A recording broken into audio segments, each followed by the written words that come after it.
ရေဒါမမိနိုင်အောင်ရှောင်းနိုင်တဲ့ခိုးဝဲခြင်းနီးပညာတွေသူ့မှာမရှိပါဘူးဒါပေမဲ့သူကတခြားလေရင်တွေမလုံနိုင်တဲ့အများကြီးတန်နိုင်တဲ့အကြာကြီးပြန်နံတဲ့နှင့်ထိမှန်ရင်ပျက်စီးသွားရမယ်ဆိုတဲ့အချက်တွေနဲ့မြေပြင်ကိုစိုးမိုးထားတာပဲဖြစ်ပါတယ်ဒါဆိုရင်ဒီလေရင်ကြီးဖြစ်ပေါ်လာတဲ့သမိုင်းကြောင်းကိုတစ်ချက်လောက်အတူတူလေ့လာကြည့်လိုက်အောင် B-52 Stratofortress ရဲ့ဖြစ်ပေါ်လာတဲ့သမိုင်းကြောင်းဟာစိတ်ဝင်စားဖို့ကောင်းတယ်လို့ American စစ်တပ်ရဲ့နီးပြူဟာမြောက်အပြောင်းလဲတွေကိုထင်ဟပ်စေပါတယ်ဒုတိယကမ္ဘာစစ်အပြီးမှာ American နဲ့ Soviet Union တို့ကြားစစ်ရေးတိုက်ပွဲစတင်ခဲ့တဲ့အချိန်လည်းဖြစ်ပါတယ်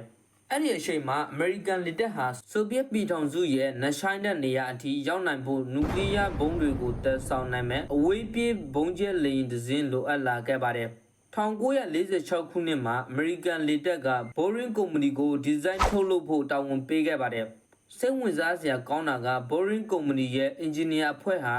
1948ခုနှစ်မှာဟိုတယ်အခန်းတစ်ခုထဲမှာပဲညအိတ်ညနေမအိတ်ပဲတပတ်အတွင်းဒီဒီဇိုင်းသစ်ကိုပုံဖော်ခဲ့ကြတာပါ